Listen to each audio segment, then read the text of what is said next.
صلى الله على محمد صلى الله عليه وسلم صلى الله على محمد صلى الله عليه وسلم صلى الله على محمد صلى الله عليه وسلم۔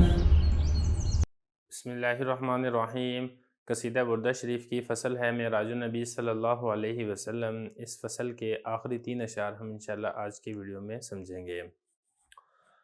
وَجَلَّ مِقْدَارُ مَا وُلِّيتَ مِن رُتَبٍ وَعَزَّ إِدْرَاكُ مَا أُولِيتَ مِن نِعَمٍ بُشْرَى لَنَا مَعْشَرَ الْإِسْلَامِ إِنَّ لَنَا مِنَ الْعِنَایَةِ رُكْنًا غَيْرَ مُنْهَدِمٍ لَمَّا دَعَا اللَّهُ دَاعِینَا لِطَاعَتِهِ بِأَكْرَمِ الرُّسُلِ كُنَّا أَكْرَمَ الْأُمَمِ۔ اور جلیل القدر ہے وہ مقام اور مرتبہ جس پر آپ کو فائز کیا گیا، اور مشکل ہے ان نعمتوں کا ادراک کرنا جو آپ کو عطا کی گئیں۔ خوشخبری ہے ملت اسلام ہمارے لیے، ہمیں اللہ کی عنایت سے ایسا مضبوط ستون ملا ہے جو گرنے اور منہدم ہونے والا نہیں ہے۔ جب اللہ تعالیٰ نے ہمیں دعوت دینے والے رسول اللہ صلی اللہ علیہ وسلم کو اپنی اطاعت کے لیے اکرم الرسل کے خطاب کے ساتھ دعوت دی، تو ہمیں ان کی امت میں ہونے کی وجہ سے اکرم الامم کا خطاب ملا۔ ایک ایک لفظ کا ترجمہ دیکھ لیں۔ واو کا مطلب اور، جلا جلیل القدر،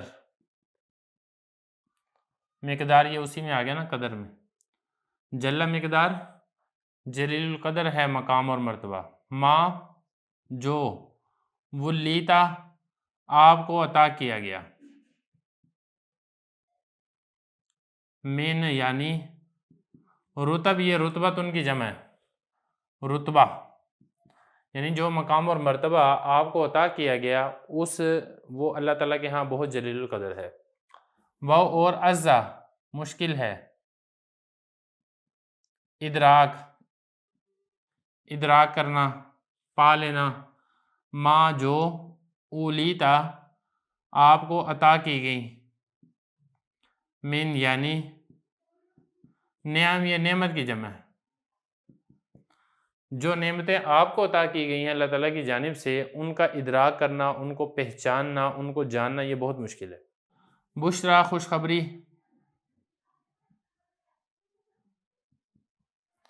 لام لیے نا ہمارے لیے خوشخبری ہے۔ معاشر الاسلام ملت اسلام، انا بے شک، لام لیے نا ہمارے، بے شک ہمارے لیے، من یعنی عنایت توفیق اللہ کی مدد، رکنن ستون مضبوط ستون، غیر منہدم، غیر کا مطلب ہوتا ہے نہیں، منہدم ہونے والا نہیں ہے۔ اللہ تعالیٰ کی عنایت سے ہمیں ایک ایسا ستون ملا ہے جو منہدم ہونے والا نہیں ہے۔ لما جب، دعا اللہ نے پکارا، داعینا نا کا مطلب ہے ہمیں دعوت دینے والے کو جب اللہ نے پکارا، کس لیے پکارا؟ لام لیے طاعت فرما برداری، ہی اس کی مطلب اپنی، یعنی جب اللہ تعالیٰ نے ہمیں دعوت دینے والے نبی کریم صلی اللہ علیہ وسلم کو اپنی فرما برداری کے لیے پکارا، اپنی فرما برداری کے لیے بلایا، اکرم الرسل، اکرم کا مطلب ہوتا ہے زیادہ عزت والا، رسول یہ رسول کی جمع، رسولوں میں سے زیادہ عزت والے رسول کو، کننا ہم ہوئے یا ہم ٹھہرے، امم یہ جمع ہے امت کی، امتوں میں سے سب سے زیادہ عزت والی امت ہم ٹھہرے، یعنی جب اللہ تعالیٰ نے رسول اللہ صلی اللہ علیہ وسلم کو اکرم الرسل کا خطاب دے کر اپنی دعوت، اپنی اطاعت، اپنی فرما برداری کے لیے پکارا، تو ظاہر ہے جب رسول اللہ صلی اللہ علیہ وسلم اکرم الرسل ہیں